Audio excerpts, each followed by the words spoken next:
1300 साल पुराना वो अलौकिक धाम जहां शिवलिंग के रूप में वीरभद्र है विराजमान।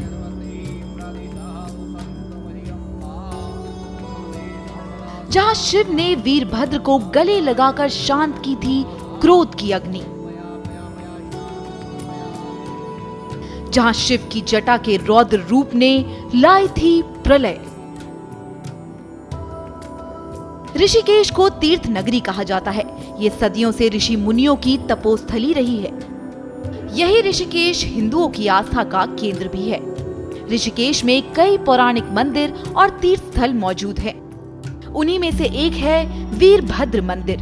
मंदिर जितना दिव्य है उतना ही प्राचीन भी। कहा जाता है कि ये मंदिर 1300 साल पुराना है। इस मंदिर का अपना एक पौराणिक इतिहास है। इस मंदिर का जिक्र भागवत पुराण में किया गया है। माना जाता है कि इस मंदिर में भगवान शिव ने वीरभद्र को सीने से लगाकर उनके क्रोध को शांत किया था, जिसके बाद वीरभद्र इस दिव्य शिवलिंग के रूप में इसी मंदिर में विराजमान हो गए। तब से लेकर ये मंदिर हिंदुओं की आस्था का केंद्र बना हुआ है। ये आदि अनादि काल का मंदिर है। बहुत प्राचीन स्वयं सिद्धपीठ है। एक मंदिर होता है जिसका हम निर्माण करते हैं।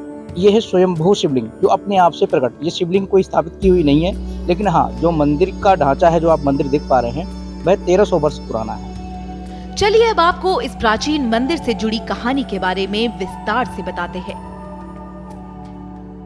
कहा जाता है कि हरिद्वार में दक्ष प्रजापति का यज्ञ चल रहा था। इस यज्ञ में सभी देवी देवताओं को आमंत्रण मिला, लेकिन राजा दक्ष ने अपनी बेटी सती और दामाद भगवान शिव को आमंत्रित नहीं किया।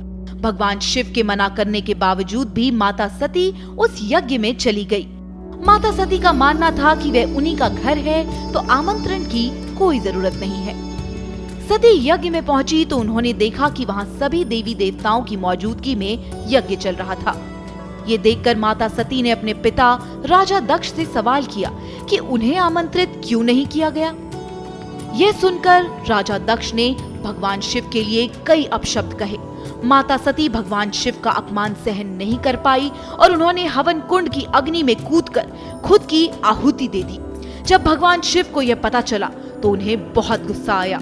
शिव ने क्रोध में अपने सिर की एक जटा उखाड़ी और उसे रोष पूर्वक पर्वत के ऊपर पटक दिया। उस जटा के पूर्व भाग से महाभयंकर वीरभद्र प्रकट हुए। शिव के इस अवतार ने दक्ष के यज्ञ को विध्वस्त कर दिया और दक्ष का सिर काटकर उसे मृत्यु दंड दिया।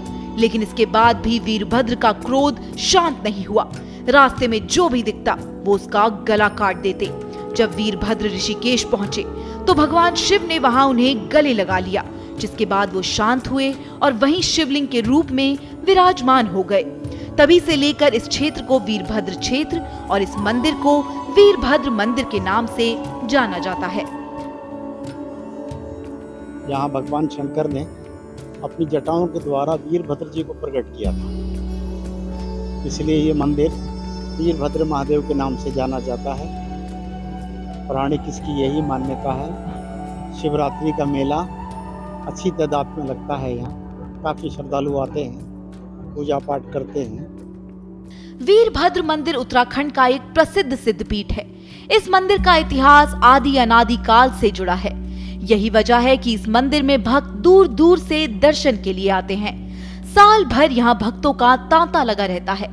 भक्त यहाँ अपनी मनोकामनाएं लेकर आते हैं और भगवान के आशीर्वाद से उनकी सभी मुरादें पूरी हो जाती है। इसके अलावा महाशिवरात्रि पर्व पर यहाँ अलग ही रौनक देखने को मिलती है। हजारों भक्त यहाँ रात में ही भगवान शिव का जलाभिषेक करने के लिए एकत्रित हो जाते हैं। श्रेष्ठ उत्तराखंड पर खबरों से जुड़े रहने के लिए चैनल को सब्सक्राइब करें, बेल आइकन दबाएं और देखते रहें श्रेष्ठ उत्तराखंड।